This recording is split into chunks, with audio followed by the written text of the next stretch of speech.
Welcome, everyone, to another episode of Unvarnished. I am Chris Hyde with Darren Painter. Hey, Darren. Hello, Chris. Today is the construction version of Unvarnished, and that you may hear some banging going on in my household. We have somebody tearing apart the 1954 pink and gray bathroom that we've waited 20 years to renovate. Well, if you have a pink and gray bathroom, I imagine the best thing to do is to rip it up.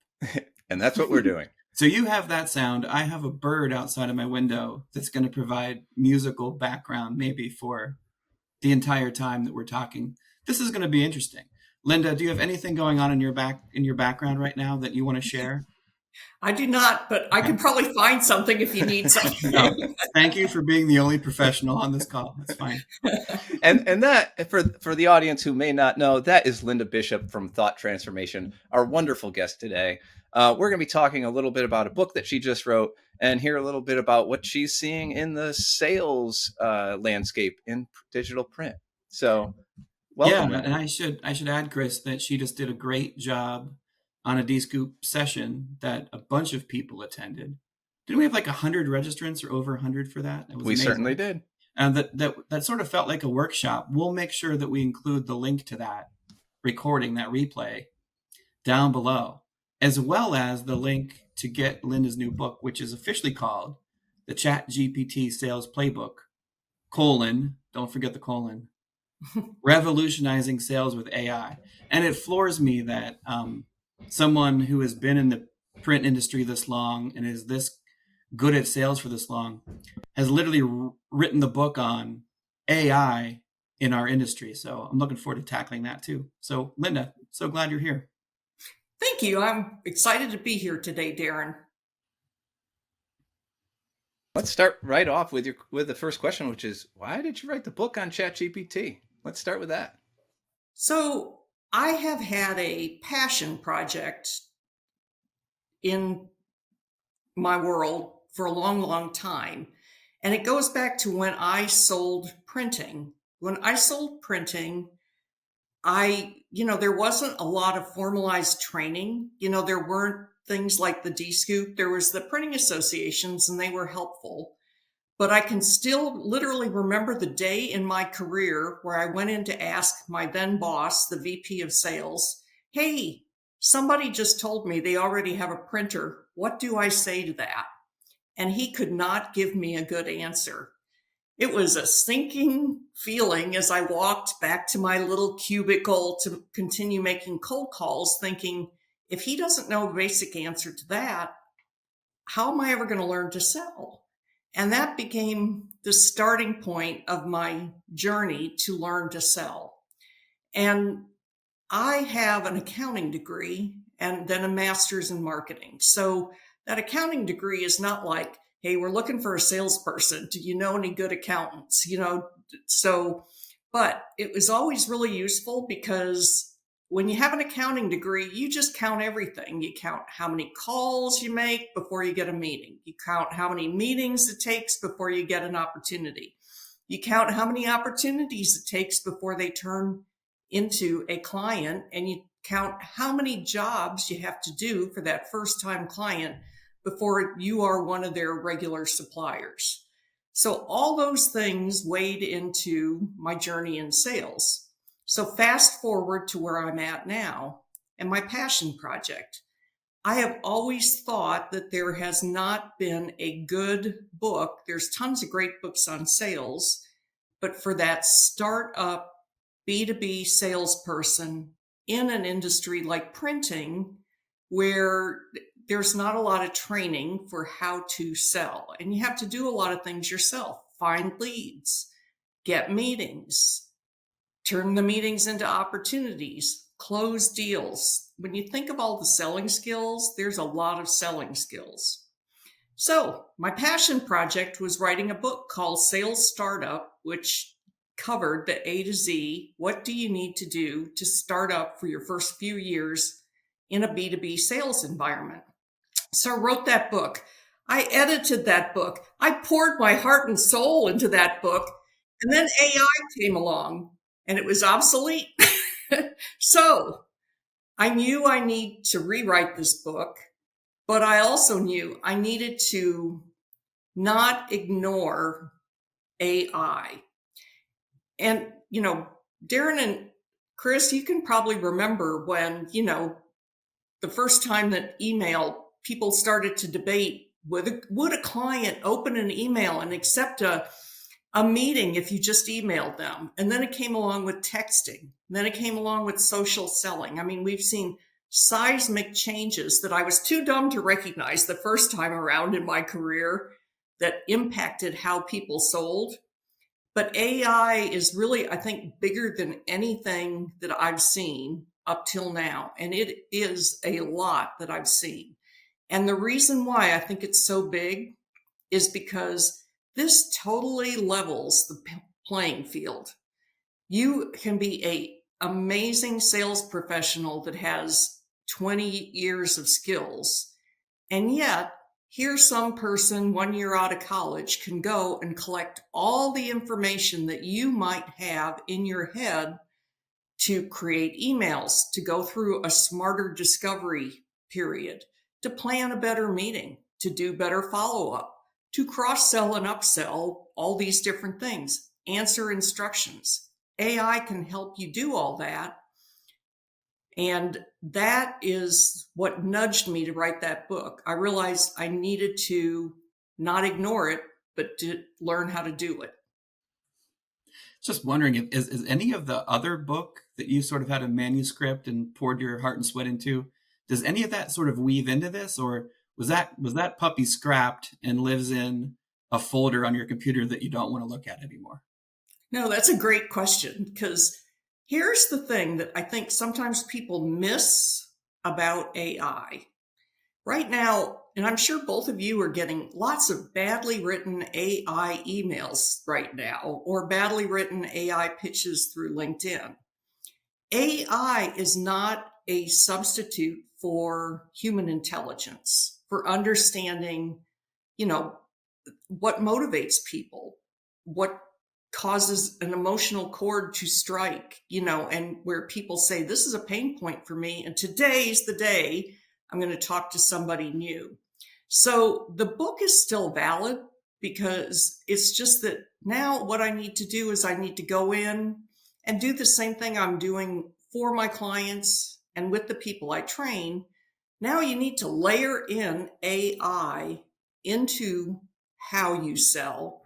You don't need to dump everything you ever knew about selling, because the fundamentals are still the fundamentals. But that's a great question. It was interesting because it seems like to do well at print sales, I mean, maybe especially true a decade or two ago, or even now, if you picture sort of this quintessential print salesperson, that person can talk, that person can convince, that person can listen and use all of the negotiation and communication tactics that might be in, right, like a book. What that person often lacks, I think self-admittedly among salespeople in print, is a process. What, you come from a numbers game brain where you have to make a certain amount of calls, do a certain, you have a process behind it. It's interesting to me that AI is now woven into that. You did a really good job in the session, I thought, of breaking down how more quickly you can finish or at least start that process. It might be refined by your own voice, etc. But it seems like ChatGPT specifically in your session has been now a catalyst for getting there faster, getting to meetings faster, understanding market needs faster based on very specific prompts. How did you learn it? Like, walk us through the time, I guess I'm assuming a few months ago, where you're like, okay, I got to delve into this. What was your process for learning ChatGPT before you could articulate it to our audience? Yeah, Darren, I think that's a powerful question, because I do think, and I've said this the last time I spoke at D-Scoop, I really do believe the jack of all trades sales model, meaning that you can do all these things, is a dead model. and that people who continue to expect their salesperson to, catch it, kill it, drag it in over the threshold, cook it, and then find another one to do all the same thing to, are at a disadvantage, honestly, for the people that I help, because we are splitting sales tasks into more specialized things, and I'm sure, when you talk about the salesperson of the past, you just had to do all these things. They hired you because they thought you could. But honestly, how many people that get hired do everything well? Not that many, So with my journey, like, I already had a process broken down. And what I think is interesting about answering this question is there was a point in time where what I trained out and what I did for clients was I said, in 90 days, we're going to get a meeting. Okay. And it's going to take this many emails and you're going to make this many calls. And we're going to send this many pieces of mail. And it worked. But I watched that like stretch way out. And I think in today's world, the smarter play is to use tools that allow you to get a feeling for who is engaged. Yeah. I interviewed earlier this morning for one of my clients. They're thinking about hiring a print salesperson, and they wanted me to talk to that person to see if I thought they were a viable candidate. And in that, I talked a little bit about the model, and to me, the model in today's world is, if they have not told you, stop contacting me, they may someday have a need. Because print is an intermittent buying activity. And even if you don't wildly love your current supplier, you may be too busy to change today. And I think because I know how people buy things, Darren, I can see differently than when I was just selling, because I do a lot of tactical marketing for people to support sales.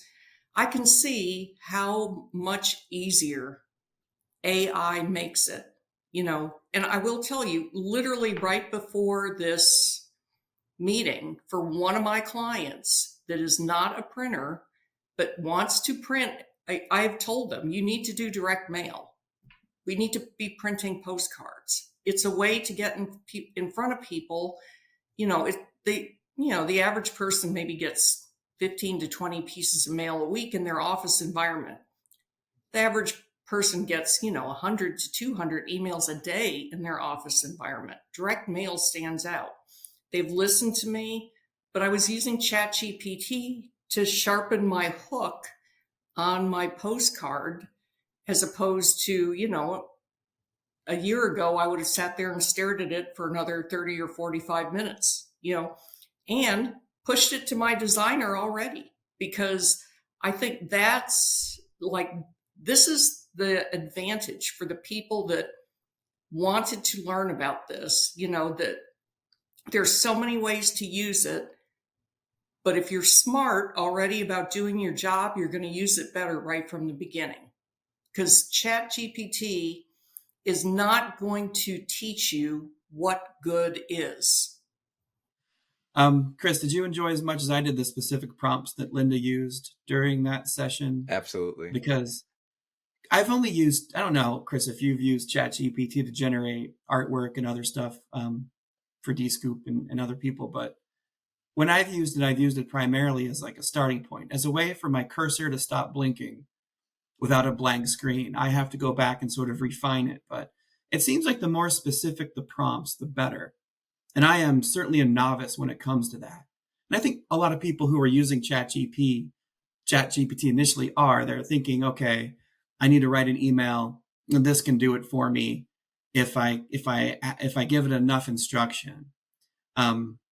What I found so fascinating about your session was you didn't even get into the idea of using ChatGPT as a writing tool at first.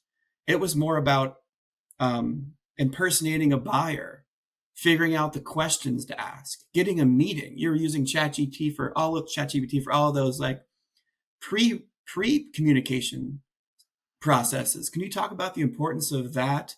Because I think that was really interesting and distinct and might be very helpful for our audience. Yeah. One of the things, Darren, that I learned when I was writing my book is, ChatGPT, occasionally it surprises me, but not that often. Most of the time it's telling me something, and I'm sure this is the experience for you and Chris and everyone else who uses it. It's telling you what you already know. But the challenge is, and if not, sales training really drives this home. People know a lot of stuff, but they forget to use it in the meeting because it's not top of mind, and so with ChatGPT, one of the most valuable parts that I found of using it is not to write me, 105 emails so I can keep in touch with these people for the next 5 years. That's handy. But the real thing is, what are these people's pain points? What would they ask if they're interviewing a vendor? I mean, this is an example of how I'm using it right now that I think ties right into this. One of my clients is, has had a ton of success in the fulfillment industry. So to the point where they bought a new building, they've got plenty of space. We're going to run a campaign that's very specific to fulfillment. I needed to write a website section that was a little more beefy than what they had. But before I started just, let me tell you, we can do kits and everything like that, I started with going, I am a marketing manager who is looking for a fulfillment company. What questions should I be asking to find out if they are the right fulfillment company for me? I got a ton of different answers not that I was like, I've never thought of that, regulations. I don't know why that sort of thing. But it was very interesting, and it helped me really when I wrote the copy and worked on the copy with my team for the actual website. All of a sudden, boom, I'm writing what people are going, I've got a box to check. Can you check that box? Yes, yes, yes, yes. Even in a sales meeting, this is so handy because there's two types of objections. There's stated objections. Linda, your price is so ridiculously high, I would never buy from you. That would be one, stated objection. But the unstated objection is where somebody's sitting there going, I wonder if this is a good price, but they're not saying it to me, And I think with ChatGPT, if you can address unstated objections by clearing that debris away, you get to a close faster. And I find it super helpful for that. So I appreciate that you said that, Darren, because I do think that's where not that many people are using ChatGPT from end to end in the sales cycle. And that's where I've evolved to in my journey in learning. Chris, we should have used ChatGPT to generate questions for Linda. Oh, I thought you had. I thought that's what you were using. No. Yeah. Oh, it's really cool that as the world of sales have evolved, right, so have you.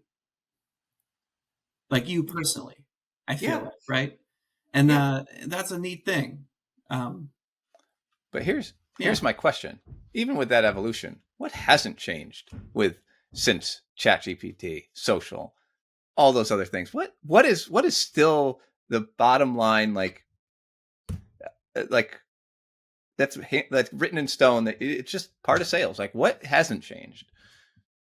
Well, these humans still make the buying decision for the most part.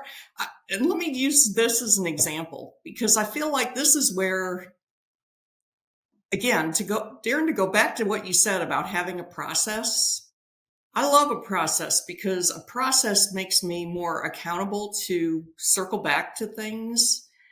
How many times have all three of us been reached out to by somebody, and when we weren't ready to do something right then and there, we never heard from them again? I mean, that's an epic fail in every industry I've ever trained in, that you have the great salespeople, the best of the best.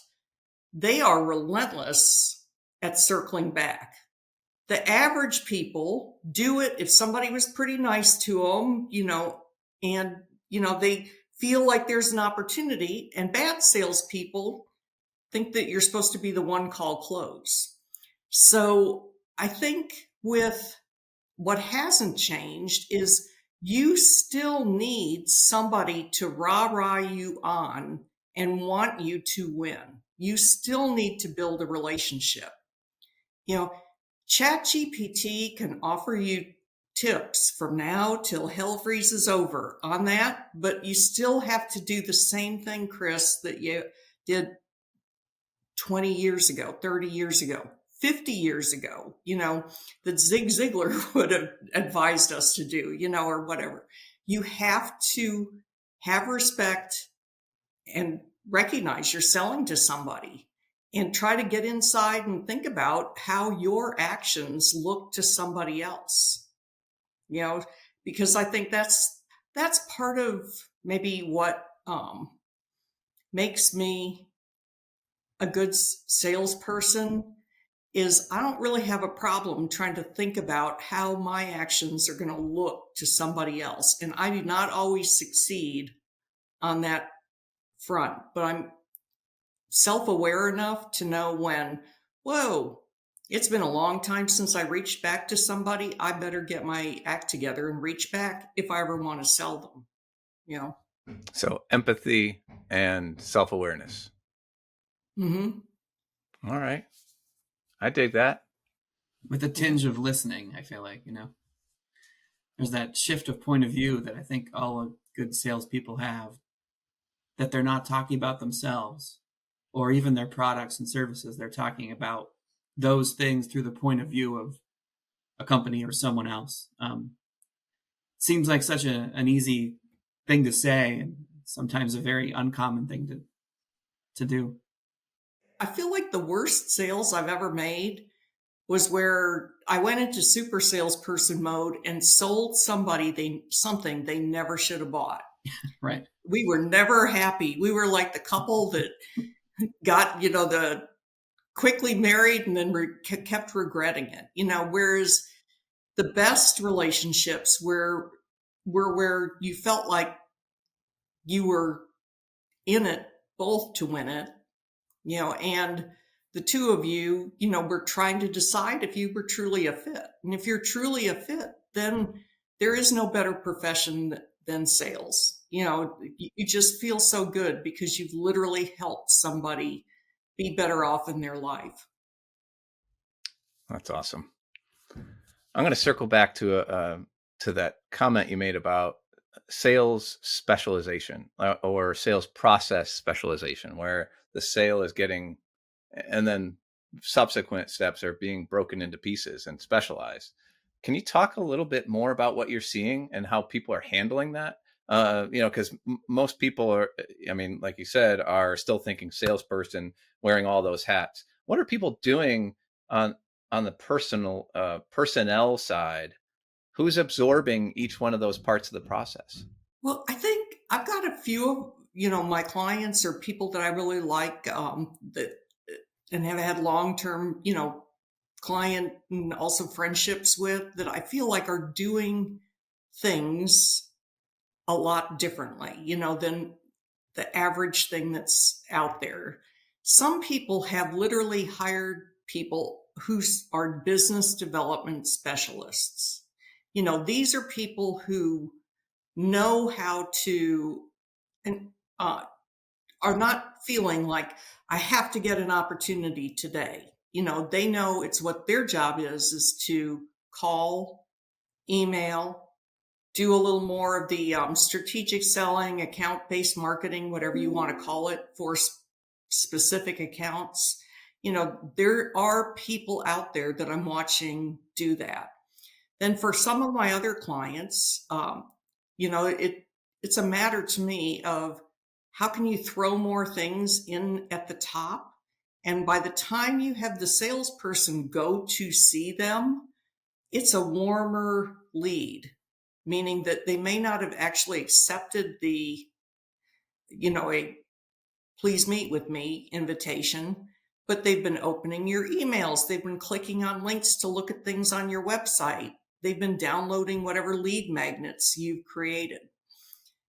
That's a fairly sophisticated selling skill. And I think for some companies, they do have larger companies. They invest in marketing and they have the full-time marketing person. I know some great marketing people who set up the newsletters and do that. For other people, they just need to find like a fractional CMO. That's what I do for a lot of my clients. They aren't big enough to need somebody that is, full-time, but it just makes it so much better if the sales rep, is not. I know very few sales reps who are passionate about writing like I am. I mean, I love writing, but it's my creative outlet, so I always want to be better. I've got a bookshelf stuffed with how to write better copy, and things like that. The top salesperson at one of my clients always emails and says, I need an email to get this lunch. That's one of the things I do as part of my consult. Why? Because he knows he's not great at writing those type of things. He has a boss who's given him the resources so he can get those things written. If that was one piece of advice I always think that the boss should hear is, what do you want people to do? You want people to sell.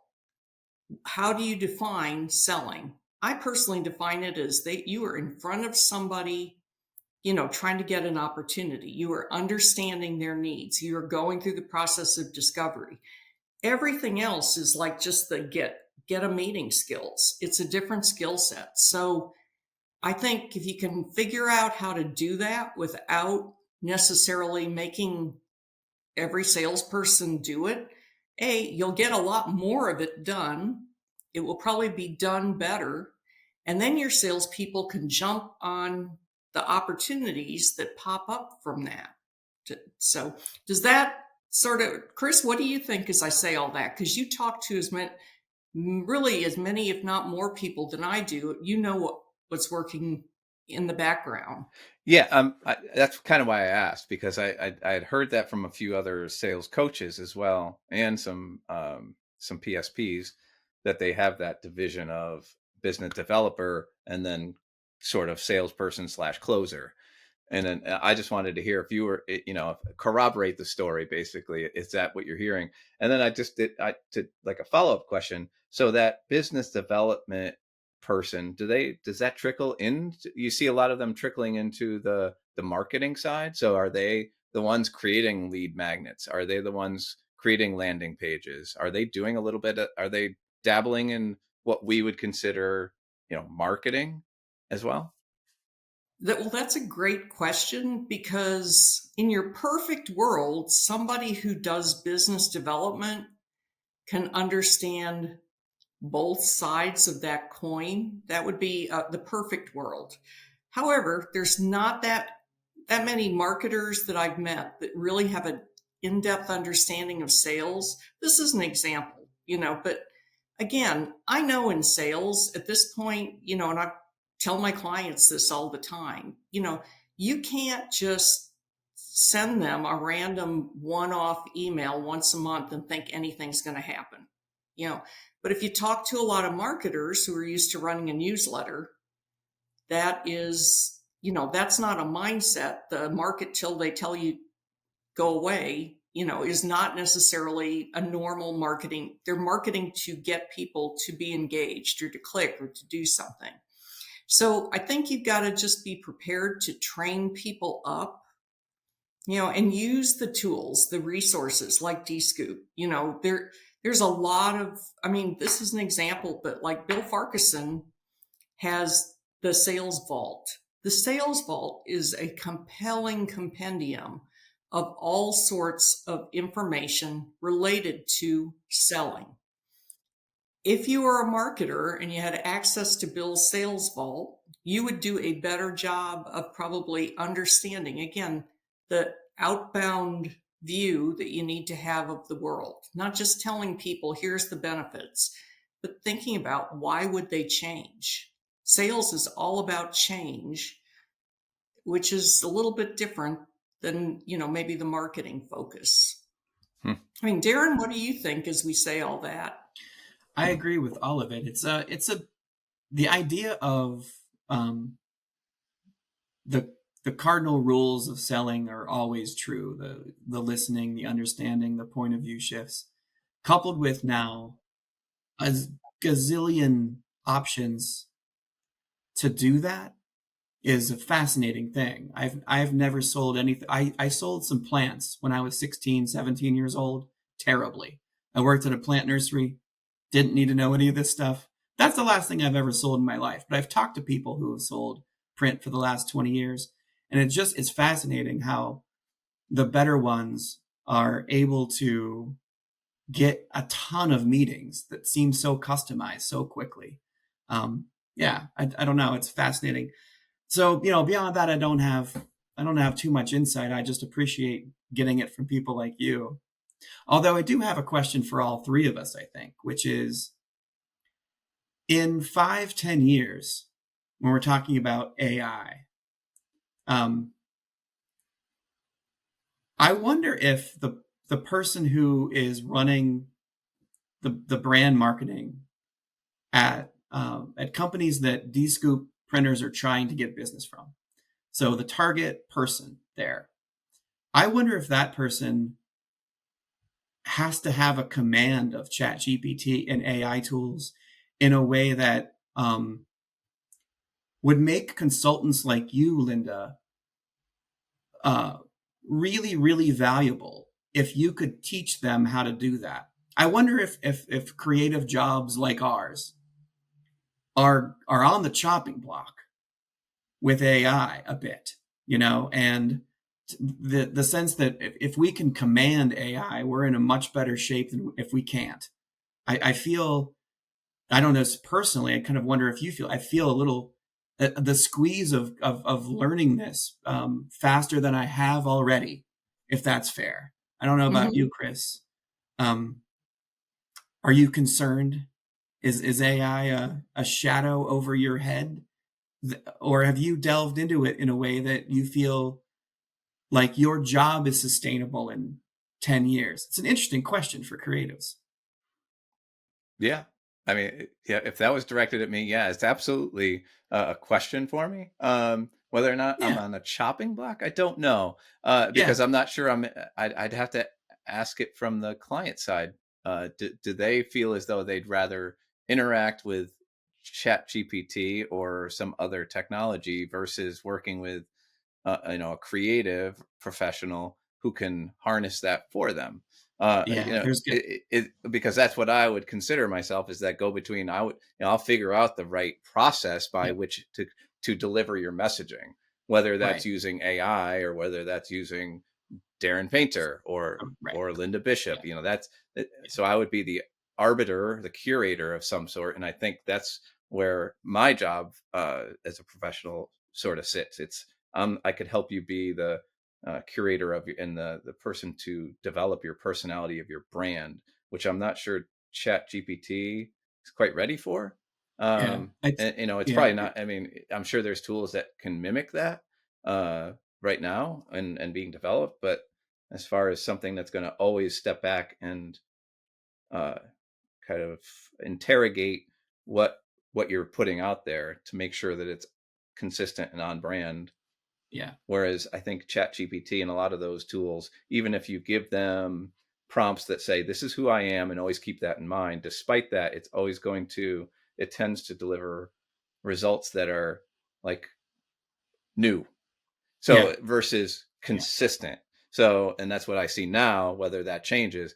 Like I'm all about as a brand um, uh, manager, making sure it's consistent and evolving versus something that seems like every time you send a new prompt in, it's like you're bearing a new baby every time with ChatGPT. Right. And I'm wondering if people probably had this discussion when the telephone came out, right? Like when email came out, it's like, oh, what are the if I could tell you right? how, Like what are the big you remember that, Chris? Me and Alexander, and Alex Bell, me and him, we had so many discussions about this when the phone when that phone came out. Their phone, right? No, you know what I mean though. Like I think these pop up, and when the internet came up, Linda, you mentioned the advent of email. I think at those key moments, there's a lot of questions about how to use this tool correctly, and will this kill something, that we all kind of love. It's fascinating, and the answer has always been no. It's always been a shift and a learning curve. But the people who are on that fast are way ahead of the game, I think. Yeah, I do think it's a great question. Like, this is how I think it's going to change sales. So this is really part of what drives me.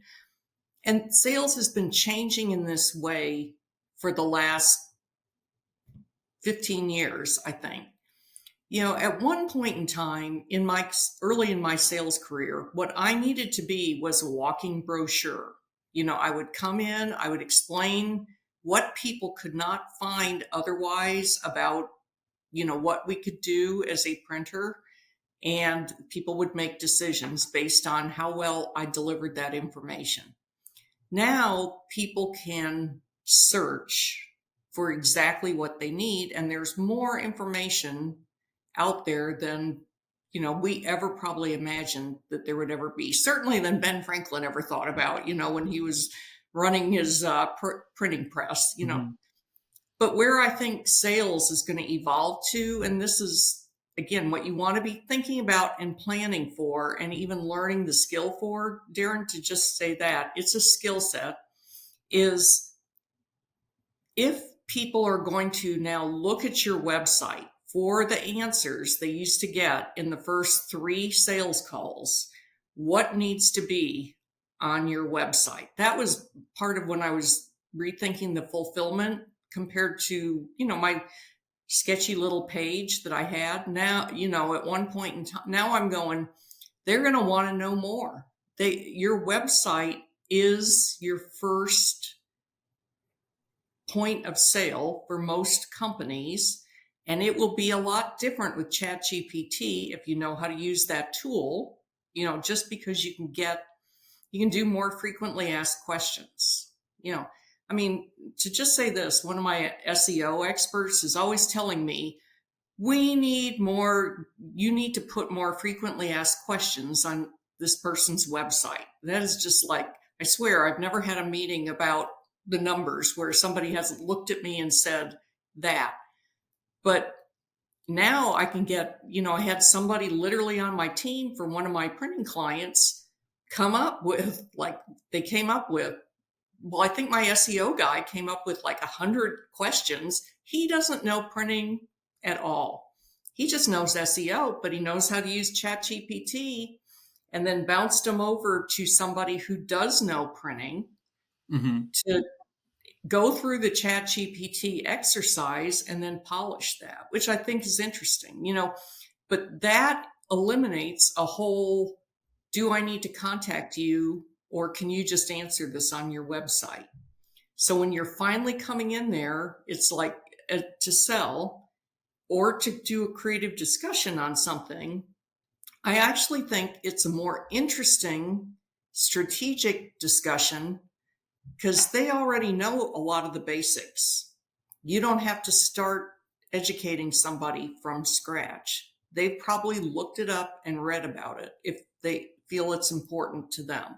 But at the end of the day, and this goes back to my what hasn't changed, Chris, people still buy from people, and people are still the decision makers at the point in time. And somebody's going to listen to everybody and make a value judgment, a comparative value judgment about who is the smartest person for their potential vendors and who do they want to use. Thoughts on that as I say all that, Darren, since you asked the question? It makes sense to me. Yeah. Yeah. I mean, we can get into long-term discussions about sentience and AI, and once it reached sentience, then this whole discussion is, sort of out the door, and we have to discuss, look at it in a totally different way. But until then, oh, you guys haven't reached that. This isn't even me. I'm not even talking right now. This is the best. Yes. This is the best AI version of myself. That lamp also not real. Nice. Not real. Nice. Not real. From the 70s. Is Keanu Reeves going to be joining the call? Keanu? Oh, he's here. Yeah. Any other questions we have for Linda, Chris? I do not, but I'm sure we're going to have more at some point, which means you're going to have to just have her back for another episode. We could have her back on. Yeah. Well, I'm looking forward to everyone checking out the ChatGPT Sales Playbook, which is going to be linked below, in addition to Linda's awesome D-Scoop education session. Really, if you haven't watched that, watch it. Click on that link and watch it, because it's an hour-long workshop that if you just used the exact prompts she uses in the session, you'll be a faster salesperson, at least, and I think better at the front end, especially. So, yeah.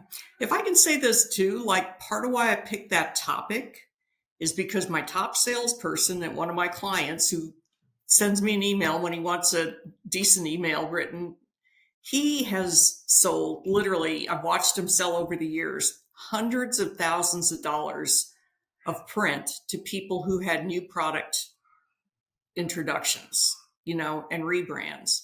And I mean, literally, if you think that you would like to go after that niche, those prompts will take you through exactly how you can plan that meeting with somebody new. That's awesome. My favorites are when you get a response from ChatGPT that you don't like. Those are my favorite moments. And you're like, no, give me the 150-word version of this or whatever. You can sort of play God a little bit, right? It's kind of neat. Yeah, super cool. Yeah. All right, Linda, thank you so much for your time. It's a pleasure to have you. Any final thoughts before we say goodbye? Including but not limited to Chris's choice of pink and gray for his. So evolve or die. It's worked. It was true for the dinosaurs. Might be true for at this point with AI too. So. All right. Good advice. Sounds good. So. All right. Well, thank you both. It's good to see you. Thank you so much for your time, Linda. Thank you. See you guys. Bye.